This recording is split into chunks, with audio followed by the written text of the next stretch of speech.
Hello everyone. आज हम लोग क्लास 12 के लिए human health and disease chapter से इम्यूनिटी वर्ड को देखेंगे। What is immunity? तो अगर डिफाइन किया जाए तो what is immunity? It is the ability of the body to protect against all type of foreign bodies like bacteria, viruses and other toxic substance. तो कह सकते हैं ये हमारे बॉडी की ऐसी क्षमता है, ऐसा रेसिस्टेंस है जिसके वजह से हमारा बॉडी जो है वो हमारे इंटरनल ऑर्गन्स को और अदर पार्ट्स को प्रोटेक्ट करता है अगेंस्ट किसी भी तरह के फॉरेन पार्टिकल्स, चाहे वो बैक्टीरिया हो या वायरस हो या अदर टॉक्सिक सब्सटेंस हो। ये सभी अगर हमारे बॉडी के अंदर इंटर करते हैं तो ये उसको डिस्ट्रॉय कर देता है और हमें किसी भी तरह के डिजीज होने से बचाता है। ठीक है, तो अगर मान लेते हैं कि द लैक ऑफ इम्यूनिटी, अगर किसी व्यक्ति में इम्यूनिटी का कमी हो जाए उस कंडीशन को ससेप्टिबिलिटी कहा जाता है। इम्यूनिटी के कमी के कंडीशन को क्या कहा जाता है? ससेप्टिबिलिटी कहा जाता है। ठीक है,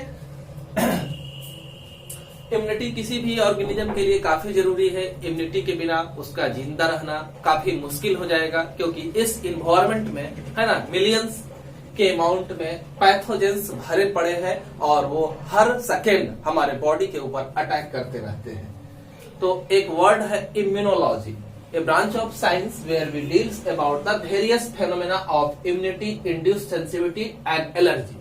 तो जहां पर हम लोग पैथोजेन और हमारे बॉडी के अंदर होने वाले डिजीज का स्टडी करते हैं उसी को क्या कहा जाता है? इम्यूनोलॉजी कहा जाता है। ठीक है, तो अब हम देखते हैं टाइप ऑफ इम्यूनिटी। हमारे बॉडी में कितने तरह की इम्यूनिटीज होते हैं? फर्स्ट है इनेट, नेचुरल या नॉन स्पेसिफिक इम्यूनिटी। इनेट, नेचुरल और नॉन स्पेसिफिक इम्यूनिटी।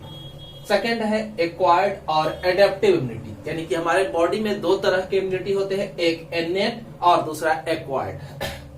इनेट वर्ड को अगर हम लोग देखते हैं तो ये ग्रीक वर्ड से आया है ना, और जो इनेटस है, इनेटस का अर्थ होता है इनबोर्न। मतलब इस तरह की इम्यूनिटी जो है हमारे पैदा होने के साथ साथ हमारे पास मौजूद होती है और हमारे बॉडी को डिफरेंट तरह के पैथोजेन से होल लाइफ प्रोटेक्ट करने का काम करती है। It is inherited by organism from the parents, है ना। ये कहां से आएगा? तो ऑर्गेनिज्म के पास उसके पेरेंट्स से पहुंचेगा and protect it from birth to throughout the life. ये पूरे लाइफ जो है उसको क्या करेगा? प्रोटेक्ट करने का काम करेगा, किसी भी तरह के पैथोजेन से उसे बचाने का काम करेगा एक हद तक। इसका एग्जाम्पल आप देखें कि human have innate immunity against the distemper, ये टाइप ऑफ डिजीज है, फैटल डिजीज है ऑफ डॉग का। डॉग में यह फैटल डिजीज है और ये ह्यूमन में नहीं पाया जाता है, क्योंकि इसके अगेंस्ट में हमारे पास इनेट इम्यूनिटी पहले से मौजूद होती है।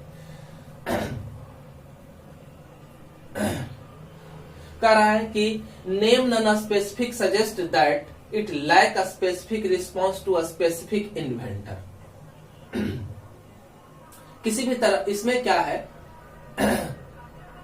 किसी भी तरह के नॉन स्पेसिफिक तरह, कोई ऐसा नहीं कि इनेट इम्यूनिटी में कोई स्पेसिफिक है, स्पेसिफिक तरह का अगर हमारे अंदर माइक्रो ऑर्गेनिज्म अटैक करता है तो उसके लिए खास तरह का सुरक्षा व्यवस्था है, और दूसरा तरह का माइक्रो ऑर्गेनिज्म अगर हमारे बॉडी में अटैक करता है तो उसके लिए हमारे बॉडी में जो है अलग तरह की व्यवस्था है। ऐसा कुछ नहीं होता, ये एक कॉमन तरह का सुरक्षा तंत्र है। इनेट के बारे में हम लोग पढ़ रहे हैं, तो इनेट में जो है एक कॉमन तरह का सुरक्षा व्यवस्था हमारे अंदर है ना। It is done by providing different barrier to the entry of foreign agent into our body.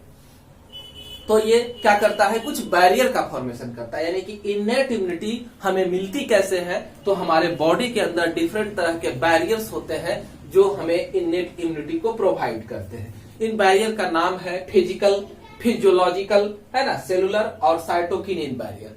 Physical, physiological, cellular and cytokinin barrier, इतने तरह के बैरियर्स हमारे बॉडी में होते हैं जो हमें होल लाइफ क्या करते हैं? प्रोटेक्शन प्रोवाइड करने का काम करते हैं। तो सबसे पहला आप देखें फिजिकल बैरियर को। फिजिकल बैरियर में स्किन और म्यूकस मेम्ब्रेन आता है। फिजिकल बैरियर में कौन कौन है? स्किन और म्यूकस मेम्ब्रेन। तो स्किन के बारे में हम लोग देखते हैं कि स्किन जो है वो हमारे बॉडी को ऊपर से प्रोटेक्ट करने का काम करता है। एक लेयर बना हुआ है हमारे बॉडी के ऊपर जो प्रोटेक्शन देता है। तो स्किन कई लेयर में बटा हुआ है। स्किन का सबसे ऊपर वाला हिस्सा जो है वो काफी टफ होता है, उसे स्ट्रैटम कॉर्नियम कहा जाता है। वो क्या कहलाता है? Stratum corneum that prevent the entry of bacteria and viruses. और ये क्या करता है? हमारे बॉडी के अंदर किसी भी तरह के बैक्टीरिया और वायरस को इंटर करने में रोक देता है। सेकेंड है म्यूकस मेम्ब्रेन। म्यूकस मेम्ब्रेन का क्या काम है? म्यूकस का सिक्रीशन करना। कई जगहों पर ये पाया जाता है ना, हमारे नोज में, हमारे इंटरनल ऑर्गन के अंदर। तो ये म्यूकस जो है वो क्या करते हैं? माइक्रोब्स को ट्रैप कर लेते हैं, अपने में फंसा लेते हैं और इमोबलाइज कर देते हैं। मतलब वो मूवमेंट को परफॉर्म नहीं कर पाते हैं माइक्रो ऑर्गेनिज्म। जैसे कि आप हमारे नेजल चैम्बर को देखें तो नेजल चैम्बर में क्या है? नेजल हेयर है और म्यूकस है। ये क्या करता है? उसको ट्रैप कर लिया माइक्रो ऑर्गेनिज्म का और फिर इसको भेज दिया जाता है कहां? फायरिंग्स के पास। वहां मौजूद सीलिया जो है उसको क्या करता है? स्वैलोड कर लेता है ना, और आगे हमारे एलिमेंट्री कैनाल में भेज देता है। एलिमेंट्री कैनाल से वो फीकल मैटर के साथ बाहर डिस्चार्ज हो जाता है। तो ये है म्यूकस मेम्ब्रेन का फंक्शन। ठीक है। दूसरा है physiological barrier. Physiological barrier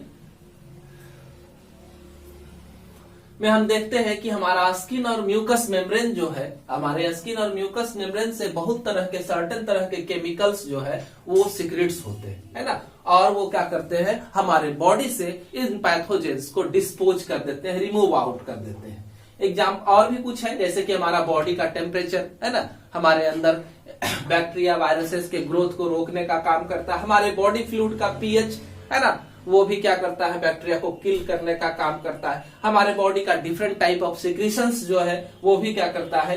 bacteria viruses या अदर पैथोजेंस के ग्रोथ को इनहिबिट करने का काम करता है। कुछ एग्जांपल देखें, जैसे एसिड ऑफ स्टोमक है। हम जानते हैं हमारे स्टोमक के अंदर जो एसिड है, HCl है, हाइड्रोक्लोरिक एसिड है, उसका पीएच 1 से 2 के बीच में जनरली जो है 1.8 के आसपास होता है। तो इस पीएच में बैक्टीरिया जो है आसानी से क्या हो जाते हैं? किल हो जाते हैं, मर जाते हैं। तो इस तरह सुरक्षा देता है। हमारा बाइल जो है वो अल्कलाइन नेचर का होता है और इस अल्कलाइन नेचर को बहुत सारे बैक्टीरिया जो एसिड रेसिस्ट होते हैं वो यहाँ बाइल में यानी कि अल्कलाइन मीडियम में आकर के किल हो जाते हैं। इसके अलावा लाइसोजाइम है। ये इंजाइम हमारे बॉडी के लगभग सिक्रीशंस में पाया जाता है, कुछ सिक्रीशंस को छोड़ करके, जैसे सेरिब्रोस्पाइनल फ्लूइड का सिक्रीशन है, यूरिन है, स्वीट है, ये सब में हमारा लाइसोजाइम नहीं पाया जाता है। हमारे सैलिवा में, हमारे आंसू में, टीयर्स में, ये सब में प्रेजेंट होता है लाइसोजाइम। और ये क्या करता है? माइक्रो ऑर्गेनिज्म को, जर्म्स को किल करने का काम करता है।